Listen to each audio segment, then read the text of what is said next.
নমস্কাৰ আপোনালোক সকলোকে পুনৰবাৰ স্বাগতম নস্মাই মজিদ বন্ধুসকল বলগতে চাওক আজি সন্ধিয়াৰ 7টা গুৰুত্বপূৰ্ণ খবৰ। প্ৰথমটো খবৰ, অত্যাৱশ্যকীয় সামগ্ৰীৰ মূল্য বৃদ্ধিয়ে জ্বলাকলা খুৱাইছে ৰাজ্যৰ সৰ্বসাধাৰণ জনতাক আৰু মূল্য বৃদ্ধিৰ জুৰুলা সাধাৰণ জনতালৈ কাণসাৰ নাই চৰকাৰৰ। ইপিনে মন্ত্ৰী বিধায়কৰ দৰমহা 30% বৃদ্ধিত অনুমোদন চৰকাৰৰ। জনতা মূল্য বৃদ্ধিত জুৰুলা হোৱাৰ সময়তে দৰমহা বৃদ্ধি মন্ত্ৰী বিধায়কৰ। সাধাৰণ জনতালৈ পিঠি দি মন্ত্ৰী বিধায়কৰ দৰমহা 30% বৃদ্ধিত অনুমোদন। এতিয়াৰ পৰা প্ৰতি 5 বছৰৰ মূৰে মূৰে দৰমহা সমিতিৰ অনুমোদন অবিহনেই বৃদ্ধি পাব মন্ত্ৰী বিধায়কৰ দৰমহা।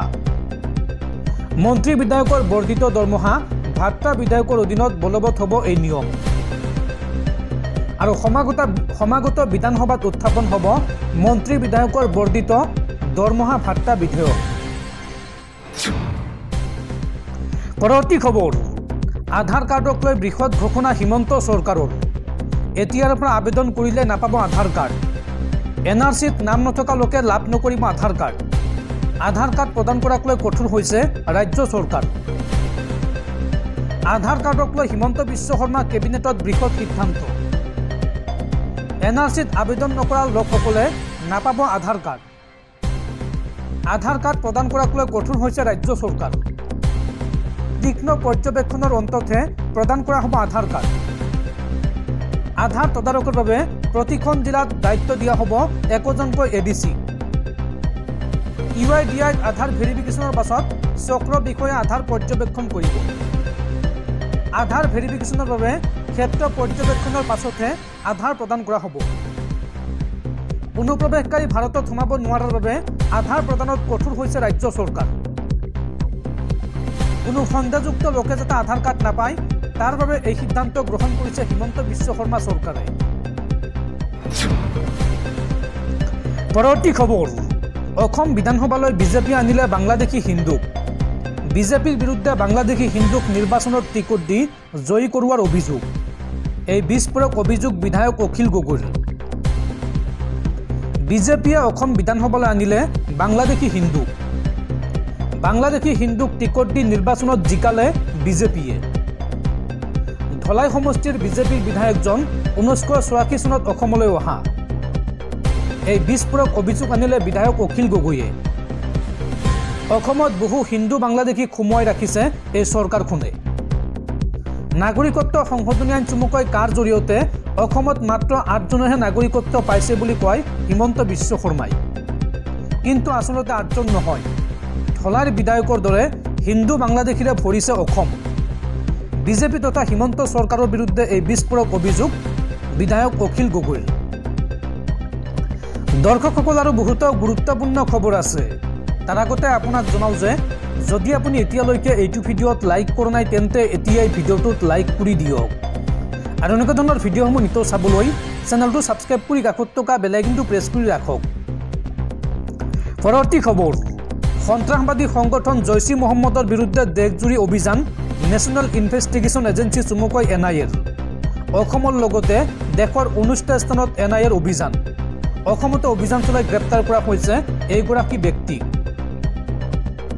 সন্ত্ৰাসবাদী সংগঠন জৈচ-ই মহম্মদৰ বিৰুদ্ধে অভিযান তীব্ৰতৰ NIAৰ। অসমৰ গোৱালপাৰাতো অভিযান চলিল NIAৰ। গোৱালপাৰাত আটক কৰা হৈছে শাহানুৰ আলম নামৰ এগৰাকী ব্যক্তিক। জম্মু কাশ্মীৰ, মহাৰাষ্ট্ৰ, উত্তৰ প্ৰদেশ, গুজৰাটকে ধৰি দেশৰ 19টা স্থানত তালাচী চলাইছে NIA। জৈচ-ই মহম্মদৰ সৈতে জড়িত লোকে সাধাৰণ মানুহক বিপথে পৰিচালিত কৰি সন্ত্ৰাসবাদী কাৰ্যকলাপত জড়িত কৰোৱাৰ অভিযোগ NIAৰ। পৰৱৰ্তী খবৰ, অসমৰ 2 পঞ্চায়তলৈ আগবঢ়োৱা হৈছে ৰাষ্ট্ৰীয় পঞ্চায়ত বঁটা। নতুন দিল্লীত ৰাষ্ট্ৰীয় পঞ্চায়ত বঁটা প্ৰদান অনুষ্ঠান অনুষ্ঠিত হয়। দেশৰ ৰাষ্ট্ৰপতি দ্ৰৌপদী মুৰ্মুৱে প্ৰদান কৰে এই বঁটা। অসমৰ 2খন পঞ্চায়তে লাভ কৰিলে এই সন্মান। মাজুলীৰ জেংৰাইগাঁও পঞ্চায়তে লাভ কৰে শ্ৰেষ্ঠত্বৰ বঁটা অৰ্থাৎ প্ৰথম পুৰস্কাৰ। আৰু নগাঁৱৰ ডিমৌ বাংখাই গাঁও পঞ্চায়তলৈ দ্বিতীয় পুৰস্কাৰ আগবঢ়োৱা হৈছে বা দ্বিতীয়টো বঁটা আগবঢ়োৱা হৈছে। ৰাষ্ট্ৰপতিৰ পৰা এই বঁটা গ্ৰহণ কৰে পঞ্চায়ত আয়ুক্ত কীৰ্তি জল্লিয়ে। পৰৱৰ্তী খবৰ, মুখ্যমন্ত্ৰী হিমন্ত বিশ্ব শৰ্মাৰ পত্নীৰ নামত প্ৰবঞ্চনা পেট্ৰল পাম্পত মুখ্যমন্ত্ৰীৰ পত্নী ৰিণিকী ভূঞা শৰ্মাৰ নাম লৈ সৰকাইছিল পেট্ৰল আৰু এই সন্দৰ্ভত ক্ৰাইম ব্ৰাঞ্চৰ জালত পৰিছে প্ৰবঞ্চকটো বাঘৰ বুঢ়ীৰ পৰা গ্ৰেপ্তাৰ কৰা হৈছে জনক দাস উপাধিৰ প্ৰবঞ্চকটো উল্লেখযোগ্য যে অসম আৰক্ষীৰ এগৰাকী শীৰ্ষ বিষয়াৰ গাড়ী চালক এই জনক দাস উপাধিৰ ব্যক্তিগৰাকী পৰৱৰ্তী খবৰ কা আন্দোলন কৰি কোনোবা যদি নেতা হল আন কোনোবা আকৌ হল বিধায়ক পিছে বাতিল নহল কা অথলে গল পঞ্চ শ্বহীদৰ ত্যাগ আজিৰ দিনটোতে গুৱাহাটীত কাৰ বিৰুদ্ধে আন্দোলন কৰিবলৈ গৈ শ্বহীদ হৈছিল 5 জনকৈ অসমীয়া আৰু কা বিৰোধী আন্দোলনৰ পঞ্চ শ্বহীদৰ আজি হৈছে পঞ্চম মৃত্যু বাৰ্ষিকী পঞ্চ শ্বহীদক সুঁৱৰি ৰাজ্যৰ বিভিন্ন প্ৰান্তত আয়োজন কৰা হৈছে শ্ৰদ্ধাঞ্জলি অনুষ্ঠান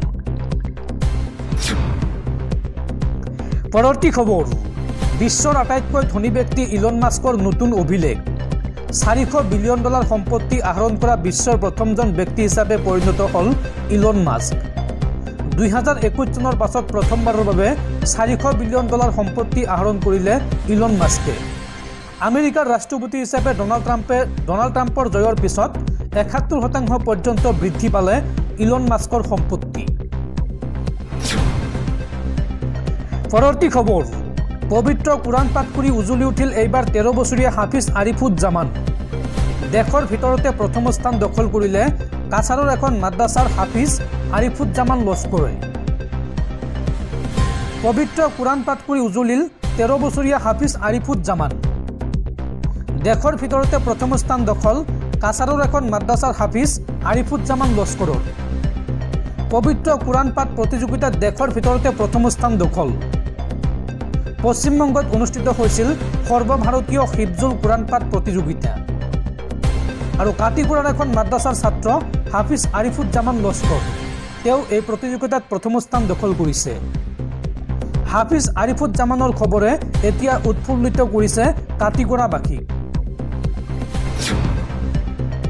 পৰৱৰ্তী খবৰ ৰাজ্যবাসীৰ বাবে এক উদ্বেগজনক খবৰ স্মাৰ্ট মিটাৰ সংযোগত দেশৰ ভিতৰতে শীৰ্ষত অসম আনহাতে জনমূৰি আয়ৰ তালিকাত শেষৰ ফালৰ পৰা 6 নম্বৰ স্থানত আছে অসম শেহতীয়াকৈ ৰাজ্যসভাত প্ৰকাশ পাইছে এই চাঞ্চল্যকৰ তথ্য